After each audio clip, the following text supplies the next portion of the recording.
we wanted to talk about more of the origin stuff. I just remember we both were doing all the OVW stuff.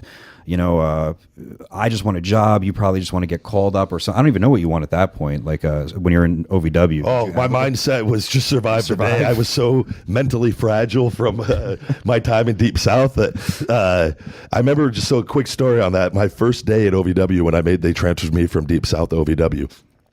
Everyone was like, we used to stretch in Deep South, and it was very boot camp style, very organized, and you know, you'd run a mile or two in your boots before, and then it was 500 Hindu squats, 100 push-ups, 100 crunches, and then it was pretty much 4 hours of drills or 3 hours of drills outside of all this conditioning stuff.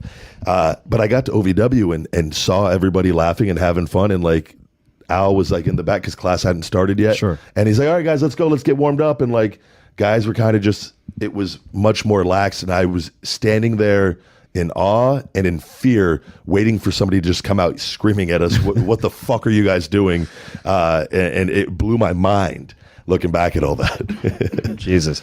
I just remember, you know, and OVW had its high points and low points, and I'm very grateful for all the stuff Absolutely there, and it was a tremendous learning experience. But I do remember one day in particular, we were all kind of like stretching out, and there was rumors in the air they're going to fire 2 or 3 people that day. And I remember you came to me, you're like, I'm getting fired. I'm like, shut the fuck up. And I didn't even know those rumors yet. I just, oh really? No, didn't have no idea. And I've always been, at the time I was having dreams, very, you know, vivid dreams that I was going to be released. And I was at a very negative mindset at that point in time for over some things with wrestling and whatnot. And it's still to this day, it always, I look back and I didn't say anything to anybody else. I just came up to you, and we weren't even that close. No, we were like nowhere near like where we are now, but I just felt the need.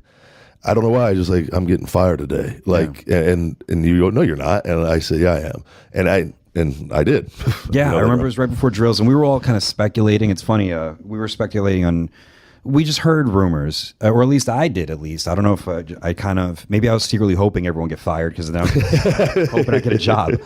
But I remember that day in particular, and I'm like, you're not. And I was kind of like surveying the scene, like, who's going to get released? And it was a weird time then too, because if you were let go, like you were forgotten about the next day. It was a different period too. Yeah. Like I remember a couple guys were released before that for multiple different reasons. Disappeared. And it was just like, you weren't even allowed to talk about it. Like, it's just like, they're gone. That's it. Life goes on. Yeah. And I remember that night, actually, Cody was the one that told me. Cody's like, you know, hey, Ryan just got released. Yeah. And along with Seth Skyfire and Jack Bull, who I just talked about, who, bless his heart, had an interesting persona. But it was also ironic that at the time I felt like they released the person arguably or with the best physique and the best worker down there. Yeah. I was like, oh my God. Skyfire for sure. Because I remember thinking that too as a guy trying to get a job. I'm like, I'm nowhere near the level of Seth Skyfire. And I'm like, I'm fucking 100 pounds lighter than you. And I'm like, holy shit, like this is some crazy stuff that went on.